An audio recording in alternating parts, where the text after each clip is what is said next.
우리는 말로 관계를 맺고 말로 관계를 잃습니다. 가까운 사이일수록 더 많은 말이 오가고 때로는 그 말이 칼처럼 상대를 베기도 하죠. 아무리 친해도 절대 쉽게 꺼내선 안 되는 말이 있습니다. 그 침묵이 오히려 나를 지키고 관계를 오래가게 합니다. 오늘 영상에서는 아무리 가까워도 조심해야 할 말 5가지를 함께 살펴보며 부처님의 말씀과 함께 침묵의 지혜를 돌아보려 합니다. 영상을 끝까지 보시면 어떤 말을 삼가야 하는지, 그리고 어떻게 하면 후회 없는 관계를 만들 수 있는지를 알게 되실 겁니다. 구독과 좋아요는 당신과 다시 만나는 인연이 됩니다.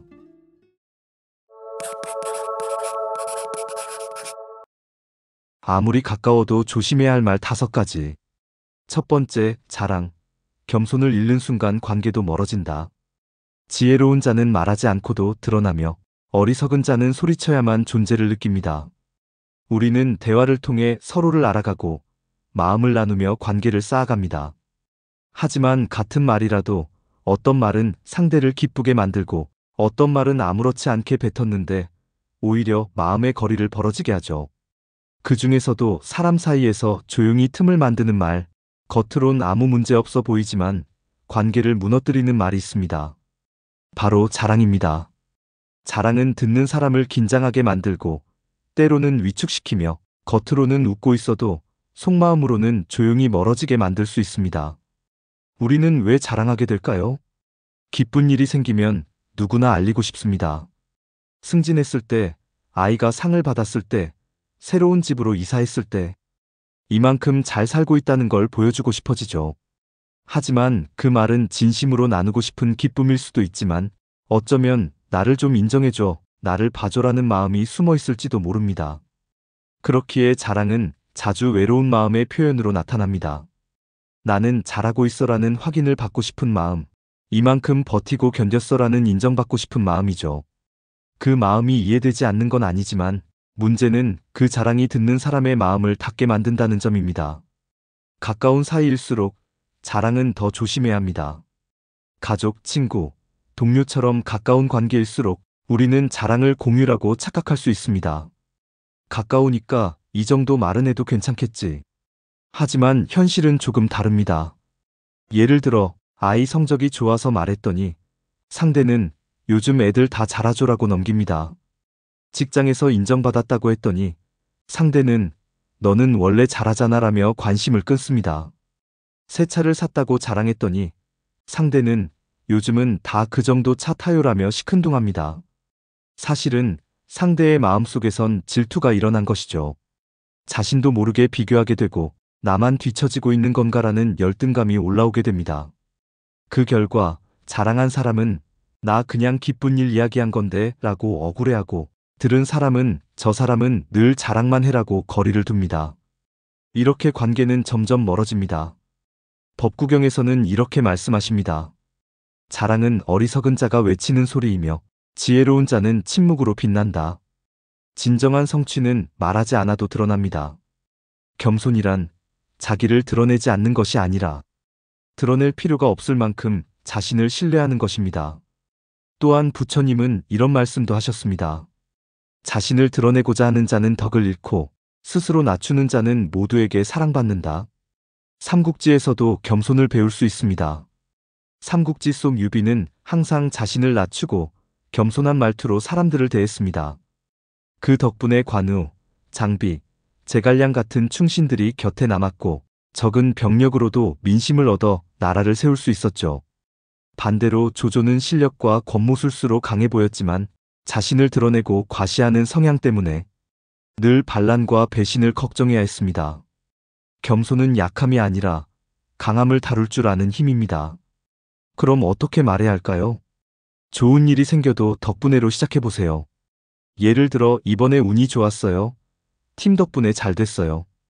또 내 자랑보다는 남의 장점을 먼저 말해주세요. 그건 너가 진짜 잘한 거야. 나도 배우고 싶어. 비교를 피하고 공유보다는 공감에 초점 맞춰서 얘기해보세요. 그 소식 들으니까 나도 기뻐졌어. 자랑은 나의 기쁨을 말하고 싶은 마음이지만 그 말이 누군가의 마음을 상하게 만든다면 그건 내가 감당해야 할 말의 무게가 됩니다. 진짜 지혜로운 사람은 말로 빛나는 사람이 아니라 말없이도 빛나는 사람입니다. 그리고 그런 사람 곁에 진짜 사람이 남습니다. 두 번째, 비난, 상대의 마음을 다치게 하는 말. 남의 허물을 들춰내는 이는 입으로 죄를 짓고 침묵하는 이는 마음으로 자비를 실천한다. 왜 우리는 누군가를 비난하게 될까요? 사람은 누구나 누군가를 탓하고 싶어질 때가 있습니다. 상대의 실수, 말투, 행동 하나하나가 못마땅하게 느껴지고 그 순간엔 내가 정의롭고 정직하다는 착각까지 들죠. 그래서 우리는 말합니다. 그건 좀 아니지 않아? 내가 너라면 그렇게 안 했을 거야. 이 말들에는 사실 너는 잘못했고 나는 옳다는 비판의 칼날이 숨어 있습니다. 비난의 말은 관계를 천천히 무너뜨립니다. 비난은 폭력처럼 크고 직접적인 상처를 남기진 않지만 관계를 조금씩 갉아먹고 마음에 금을 냅니다. 특히 가까운 사이일수록 이 말은 더 아프게 꽂힙니다. 예를 들어 이런 말들입니다. 넌 왜 그걸 그렇게밖에 못해? 내가 그래서 널 믿을 수가 없는 거야. 이런 말들은 순간적으로 후련할 수 있습니다. 하지만 그 말은 듣는 사람의 마음에 죄책감과 모멸감을 남깁니다. 그리고 그 상처는 쉽게 아물지 않죠. 비난을 받은 사람은 점점 말을 줄이고 자신을 닫기 시작합니다. 결국에는 소통이 끊기고 관계가 무너집니다. 비난은 나의 미성숙을 감추는 방어기제일 수 있습니다. 흥미로운 심리학 연구에 따르면 사람들은 타인을 평가할 때 자신이 가진 약점을 기준으로 비난한다고 합니다. 시간에 대한 강박이 있는 사람은 시간을 못 지키는 사람을 더 강하게 비난합니다. 말이 많은 사람은 남의 침묵이 무례하다고 생각하죠. 늘 불안한 사람은 남의 실수에 더 날카롭게 반응합니다. 즉, 비난은 내 마음속 불안과 미성숙을 감추기 위한 방어일 수 있습니다. 법구경에서는 이렇게 말씀하십니다. 다른 이의 허물을 찾기보다 먼저 자신의 마음을 살펴야 한다. 이 말은 단순히 비난하지 말라는 도덕적 경고가 아닙니다. 비난하는 마음의 뿌리를 먼저 보라는 깨달음의 가르침입니다. 또한 부처님은 이렇게도 말씀하셨습니다. 비난은 비난을 낳고 그 끝은 미움뿐이다. 즉, 누군가를 꾸짖으면 상대도 나를 평가하게 되고 결국 마음의 벽이 점점 높아질 수밖에 없다는 뜻입니다. 예를 들어볼게요. 회사에서 상사가 부하 직원에게 이건 초등학생도 이만큼은 하겠다고 비꼬듯 말했을 때 그 직원은 업무보다 감정의 상처가 먼저 남습니다. 그 결과 업무에 집중하지 못하고 상사와의 신뢰가 무너지죠. 또는 친구 관계에서도 이야기 끝에는 항상 넌 언제나 그런 식이야 라는 말을 반복적으로 듣다 보면 나는 부족한 사람이라는 낙인이 마음에 새겨집니다. 이후엔 더 이상 고민을 나누지 않고 거리를 두기 시작합니다. 비난을 멈추는 건 단지 말을 아끼는 것이 아닙니다. 그 대신 관계가 살아날 수 있는 말을 선택하는 연습이 필요합니다. 왜 그렇게 했어? 대신에 그때 어떤 생각이 있었는지 궁금해. 넌 진짜 문제가 많아. 이 말보다는 혹시 이 부분은 이렇게 해보면 어떨까? 넌 항상 실수만 해. 이 말보다는 이전보다 좋아진 점도 있는 것 같아. 이렇게 말투 하나 바꾸는 것만으로도 상대의 마음을 닫게 할지 열게 할지 달라집니다. 비난은 순간적인 말이지만 그 여운은 마음에 오래 남습니다. 말의 칼날은 쉽게 치유되지 않으며 그 칼을 쥔 손도 결국 다치게 되어 있습니다. 말하기 전에 잠시 멈추고 이 말이 정말 필요한 말인가? 이 말이 상처가 아닌 위로가 될 수 있을까? 자문해 보는 것. 그게 부처님이 말한 자비로운 말의 시작입니다. 그리고 언젠가 내가 누군가의 마음을 살리는 말을 건넸을 때 그 사람이 나를 평생 잊지 않게 될지도 모릅니다. 세 번째 약점, 가까운 사이라도 모든 걸 말할 필요는 없다.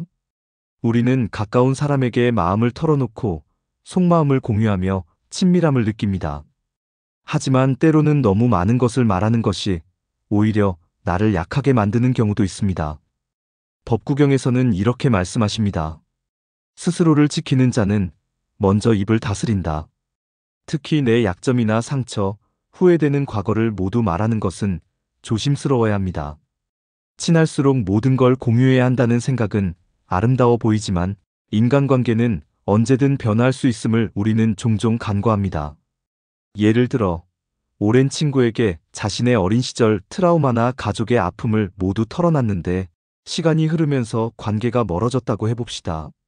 서로 어색해진 사이에서 예전의 말들이 불편한 기억으로 남기도 하고 그 말이 누군가에게 전달되는 경우도 생깁니다. 특히 인간관계가 틀어졌을 때 과거에 했던 고백이 내 마음의 무기로 돌아오는 상황은 생각보다 자주 발생합니다. 직장에서 동료에게 나의 고민이나 실수, 부족함을 이야기했던 것이 나중에는 뒷말의 소재가 되는 일도 있죠. 물론 말하지 않으면 이해받지 못할까 두려워서 모든 걸 털어놓는 사람이 많습니다. 하지만 정말 나를 이해하는 사람은 말하지 않아도 나를 배려하려 노력합니다. 모든 것을 말해야만 친밀한 것이 아니라 서로의 경계를 존중하는 것이 오히려 더 깊은 신뢰를 쌓습니다. 가까운 사람이라도 감정에 휩쓸린 순간에는 말실수를 하게 되고 그 말이 나중에 상처가 되는 경우가 많습니다. 감정이 격해졌을 때 내 약점까지 드러내는 건 나를 더 취약하게 만들 수 있어요. 한 사람과 오랜 친구 관계를 유지한 사람들의 특징 중 하나는 서로의 선을 지킨다는 점입니다. 너무 많은 감정이나 정보를 공유하지 않지만 필요한 때엔 누구보다 진심으로 함께해주는 관계. 그게 진짜 오래가는 인연이죠. 부처님의 말씀처럼 입을 다스리는 것은 곧 마음을 다스리는 일입니다. 침묵은 때때로 가장 큰 지혜이자 나를 보호하는 가장 단단한 무기입니다. 말하지 않아도 지켜지는 관계가 진짜입니다. 말하지 않아도 빛나는 사람, 바로 그런 사람이 되고 싶지 않으신가요? 때로는 침묵이 내면의 깊이를 드러냅니다. 내 약점은 나 혼자 끌어안고 묵묵히 단단해지는 것. 그것이 진정한 내면의 힘입니다. 세상은 많은 말을 하는 이보다 필요한 말을 아끼는 이를 기억한다. 네 번째, 생색. 진짜 선행은 조용히 베풀 때 빛난다. 선행은 누군가를 도우면서도 스스로 기뻐지는 일입니다.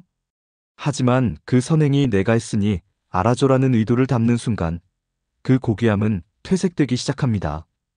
우리가 무심코 하는 말, 그때 내가 도와줬잖아. 혹은 내가 아니었으면 힘들었을 텐데 라는 말들은 생색의 그림자를 남깁니다. 법구경에서는 이렇게 말씀하십니다. 덕을 쌓고도 말하지 않음이 진짜 공덕이다. 부처님께서는 베풀고도 말하지 않으며 그 공로를 남에게 돌리는 일을 진정한 수행자라 칭하셨습니다. 왜냐하면 선행의 본질은 누군가를 돕는 것이지 나를 드러내는 수단이 아니기 때문입니다. 실제로 주변을 돌아보면 우리가 받았던 진짜 따뜻한 도움은 말없이 건넨 위로, 묵묵히 채워준 빈자리, 혹은 아무 조건 없이 내밀어진 손길일 것입니다. 반면 도와준 뒤에 반복적으로 언급되거나 다른 사람에게까지 퍼진 이야기 속의 선행은 어느 순간 부담으로 다가오게 됩니다. 예를 들어 회사에서 누군가 내 업무를 도와주었다고 해봅시다. 도와준 뒤 그 사람의 입에서 계속해서 내가 너 때문에 얼마나 고생했는지 알아? 라는 말이 반복된다면 고마움보다 피로감이 더 커질 것입니다. 또 다른 예로 가족 간에도 생색은 관계를 틀어지게 만듭니다. 부모가 자녀에게 내가 너 키우느라 얼마나 희생했는지 알아? 라고 말하는 순간 그 사랑은 조건이 붙은 책임처럼 느껴집니다. 자식은 사랑받았다는 기억보다 짐스러운 감정을 더 오래 간직하게 되죠. 선행이란 본디 침묵 속에서 더욱 빛나는 법입니다. 우리가 진심으로 돕고자 한다면 그 후엔 말없이 그 자리를 떠나는 지혜가 필요합니다. 나를 드러내지 않아도 누군가는 기억하고 그 기억이 그 사람의 마음에 따뜻한 씨앗으로 남을 테니까요. 역설적으로 선행 뒤에 말을 아끼는 사람일수록 사람들은 더 오래 기억합니다. 그 사람이 겸손하게 물러났을 때 오히려 사람들은 그 선행을 스스로 되새기며 감사하게 됩니다. 이와 반대로 생색은 선행의 감동을 얕게 만들고 때로는 오히려 관계를 어색하게 하기도 합니다. 내가 해줬는데 왜 고마워하지 않아? 라는 기대는 인간관계를 거래처럼 만들고 순수했던 감정을 흐리게 합니다. 선행을 베풀고 잊어버릴 수 있다면 그것은 가장 위대한 실천입니다. 우리는 종종 내가 했던 도움을 기억하지만 받은 사람은 그 고마움을 평생 간직하기도 합니다. 그러니 굳이 생색을 내지 않아도 그 사람의 마음 어딘가에는 이미 당신이 머물고 있는 셈입니다. 말하지 않아도 전해지는 것이 진짜 진심입니다. 선행을 말로 덧붙이지 말고 그저 조용히 행동으로 남기세요. 진짜 도움은 말없이 다가온 그 손길 하나에서 시작되니까요. 그러니 다음에 누군가를 도울 기회가 생긴다면 마음속으로 이렇게 다짐해 보세요. 이것은 그 사람을 위한 것이고 나의 도량을 키우기 위한 길이니 굳이 말할 필요는 없다. 그 다짐 하나가 당신을 더 깊고 단단한 사람으로 만들어줄 것입니다. 5번째, 과거 자랑. 지나간 영광에 머물면 현재가 흐려진다. 우리는 종종 과거의 영광을 자랑하고 싶어집니다. 젊은 시절의 성공, 누군가에게 인정받았던 순간, 남들이 부러워했던 순간들. 그때의 나를 기억하고 싶은 마음은 자연스러운 일입니다. 하지만 문제는 그 과거가 현재의 나보다 더 크게 느껴질 때입니다. 법구경에서는 이렇게 말씀하십니다. 과거의 일은 흐른 물과 같으니 집착하지 말라. 과거의 이야기를 자주 꺼내는 사람은 현재의 이야기가 없다는 인상을 주기 쉽습니다. 듣는 사람은 처음에는 흥미롭게 듣지만 점점 반복되는 과거 자랑에 지쳐가고 지금 이 사람은 현재보다 과거에 더 머물고 있구나라는 생각을 하게 됩니다. 예를 들어 직장에서 과거의 실적이나 예전의 인맥, 옛날에 유명했던 프로젝트 이야기를 자주 꺼내는 선배가 있다고 해봅시다. 처음엔 존경스럽지만 시간이 지날수록 현재에 집중하지 않는 모습에 아쉬움이 남습니다. 또 다른 예로 친구 모임에서 고등학교 시절의 성적이나 학창시절, 인기 이야기를 반복하는 사람은 점점 현재의 대화에서 멀어지게 됩니다. 결국 그 자랑은 더 이상 존경의 대상이 아니라 안타까움의 대상으로 바뀌게 되는 것이죠. 과거는 분명 소중합니다. 하지만 그것은 배움의 자료로 남아야지 자랑의 재료가 되어선 안 됩니다. 지나간 성공은 추억이지만 그것에 머무르면 현재의 성장 기회를 놓치게 됩니다. 법구경에는 이런 말씀도 있습니다. 지나간 발자국은 길을 만들고 오늘의 걸음이 미래를 밝힌다. 지혜로운 사람은 과거를 묵묵히 품고 현재를 성실히 살아갑니다. 자랑하지 않아도 그 사람의 태도와 말, 행동에서 깊이가 느껴집니다. 진짜 실력은 과거에 머물지 않고 오늘을 살아가는 모습 속에서 드러나는 법이니까요. 혹시 당신도 요즘 과거 이야기를 자주 하고 있진 않나요? 그때는 잘했는데, 그때는 인정받았는데 라는 말이 입버릇처럼 나오고 있다면 지금 내 삶에 얼마나 집중하고 있는지 돌아볼 필요가 있습니다. 부처님은 말합니다. 마음이 머무는 곳에 삶도 머문다. 당신의 마음이 과거에 머물고 있다면 당신의 삶도 거기서 멈춰 있을 수 있습니다. 지금 이 순간 과거의 이야기를 내려놓고 현재에 집중해 보세요. 당신의 진짜 가치는 지금 만들어지고 있고 그 과정이 쌓여 미래의 당신을 더 빛나게 해줄 것입니다. 진정한 성공은 과거가 아니라 오늘의 선택과 태도에서 비롯됩니다. 그러니 이제는 묻어둔 영광의 이야기를 잠시 덮고 오늘의 나를 들여다보는 시간을 가져보세요. 그리고 이렇게 다짐해 보세요. 과거는 나를 키운 시간일 뿐 지금 이 순간이 나를 증명한다. 그 다짐 하나가 당신을 어제보다 더 멋진 사람으로 만들어줄 것입니다. 지금까지 함께 나눈 5가지 말의 주제는 모두 관계에서 가장 중요한 신중함과 존중을 다루고 있었습니다. 말은 칼보다 날카롭다고 합니다. 한번 내뱉은 말은 다시 주워 담을 수 없고 그 말 한마디가 누군가의 마음에 평생의 상처를 남길 수도 있습니다. 그렇기에 부처님께서는 침묵의 지혜를 강조하셨고 말보다 마음을 먼저 다스리라고 하셨습니다. 우리는 흔히 말이 많은 사람이 사교적이고 자신감 있어 보이고 침묵하는 사람은 소극적이고 자신이 없는 사람처럼 여겨집니다. 하지만 부처님께서는 말씀하셨습니다. 말을 줄이고 침묵하는 자는 어리석은 이가 아닌 마음을 아는 이다. 침묵은 회피가 아닙니다. 마음속에 분노가 일어났을 때 그 말을 그대로 쏟아내는 것은 쉬운 일입니다. 오히려 감정을 조절하고 타인의 상황을 배려하며 한 박자 쉬어가는 사람이야말로 진정한 내면의 힘을 가진 사람입니다. 예를 들어 누군가가 나에게 상처되는 말을 했을 때 즉시 반응하고 맞받아치는 것은 본능입니다.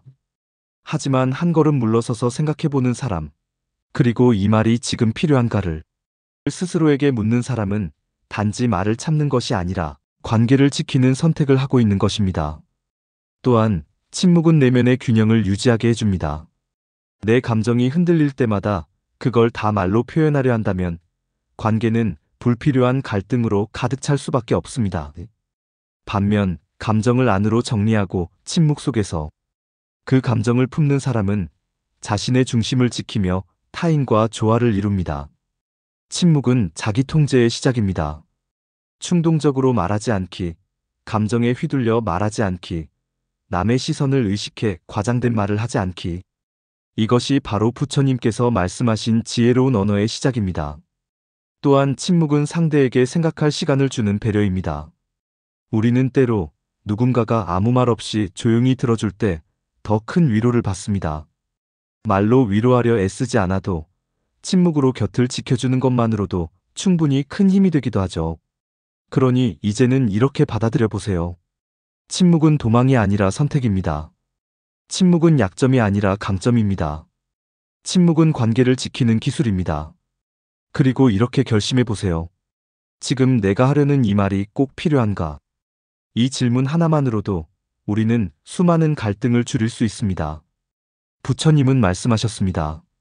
침묵은 마음을 지키고 말은 마음을 드러낸다. 말로 인해 나와 남을 다치게 하지 않기 위해 우리는 때로 침묵을 선택할 수 있어야 합니다. 그 침묵이 쌓이면 내 안의 평화가 깊어지고 주변 사람들과의 관계도 단단해집니다.